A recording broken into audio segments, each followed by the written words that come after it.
The 2023 Masters are set to get underway on Thursday, and we're going to talk to our New York Post sports columnist, Mark Cannizzaro, who's down there covering it. Mark, how you doing, brother? I'm doing great. How you doing?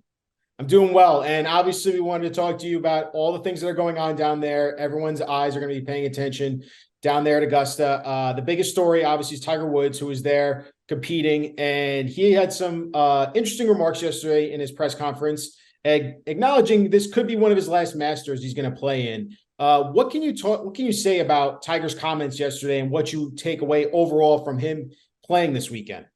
Well, Ryan, this is kind of an extension of some of the things he said in the recent months when we've had access to him.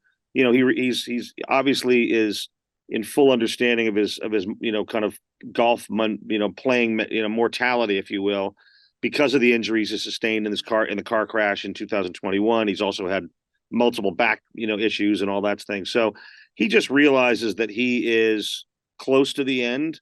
The column I wrote in today's post was, he's sounding more and more like he's trending toward being a ceremonial golfer, like Jack Nicklaus once was, and Arnold Palmer, and many many others before that, before Tiger. So I think he's just acknowledging, like, Tiger has never been one that you would smell the roses, so to speak, right? So now in the last year or two, you can really sense that he's smelling the roses, enjoying the ride.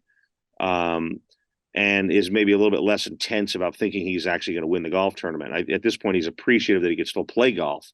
As he even said yesterday, he's appreciative he still has his right leg, which was, close to, having to be amputated. So, he's just enjoying it. He understands, physically, he might not be able to do this next year or in 2 years or whatever it may be. He might not, finish Friday's round. Who knows?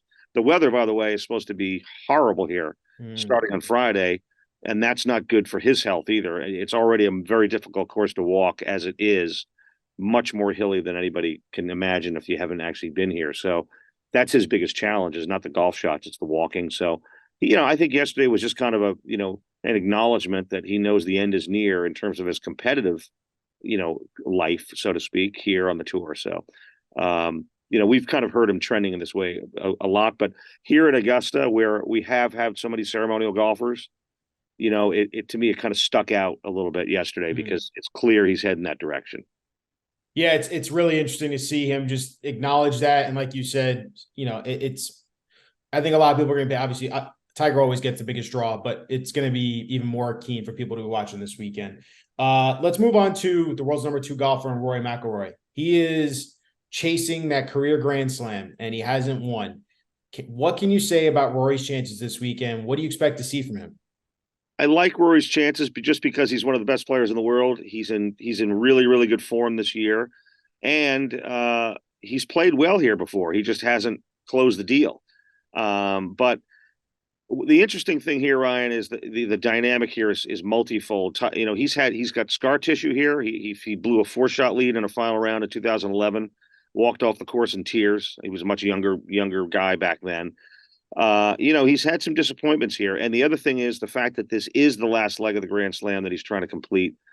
That just ratchets up the pressure. And, we still look at Rory as a young guy, and he still is young, but he is 33. He's not 25 anymore, so every time he comes here and is unable to win a Masters, that, ramps up the pressure for him. So, he's got a very famous golf sports psychologist, a guy named Bob Rotella, who he'll start speaking to tonight, who's just, very brilliant mind. But, Rory's doing everything. He's pulling out every stop he can, both physically and emotionally and mentally, to try to figure out how to slay this thing, because he knows he has the capability physically to do it. I thought he had a great analogy yesterday. He basically said, look, he goes, I've got all the ingredients.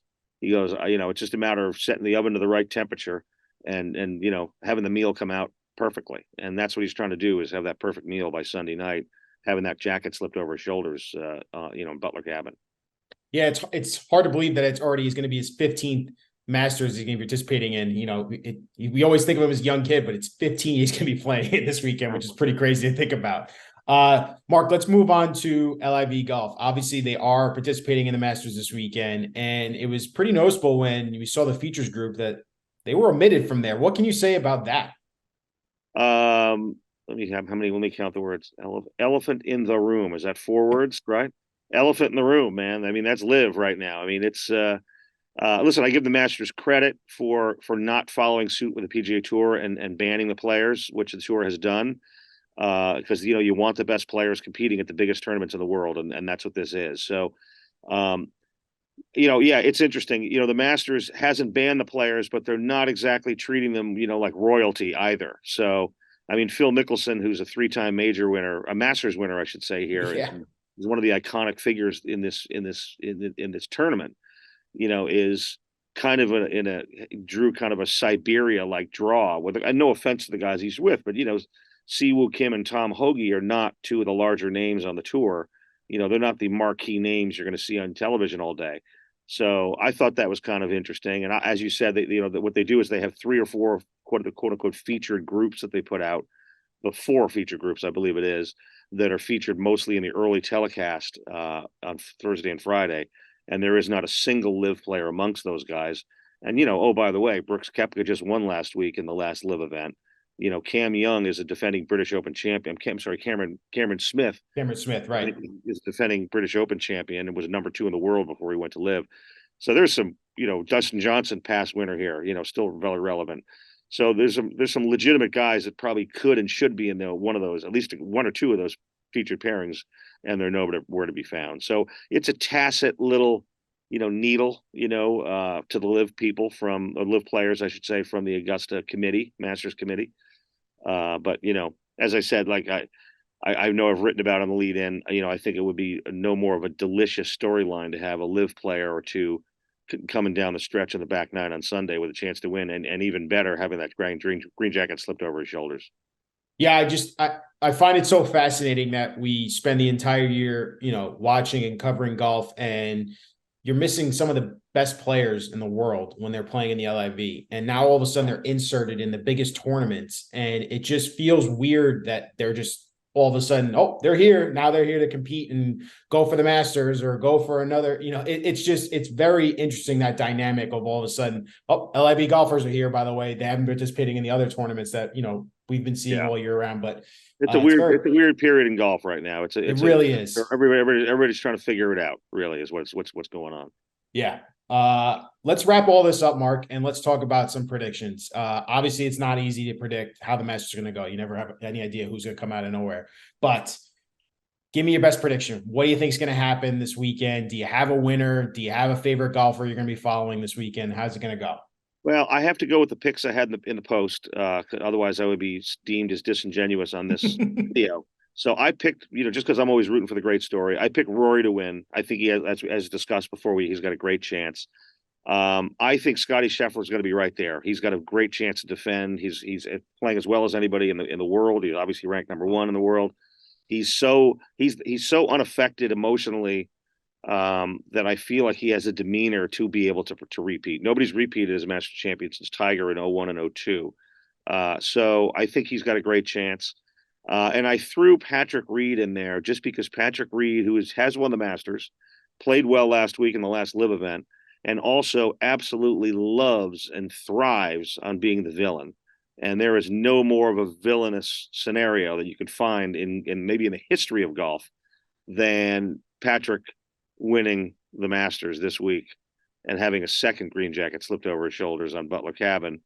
I think he thrives on it. So those were my 3 top guys in there. Other guys I look to, I think Xander Schauffele is a guy I'm just waiting to win a Masters because a major in general.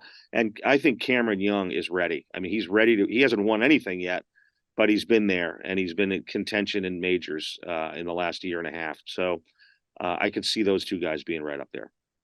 Well, Mark, thank you so much as always for giving us your insight, and enjoy the tournament down there, man. Thanks, Ryan. Appreciate it.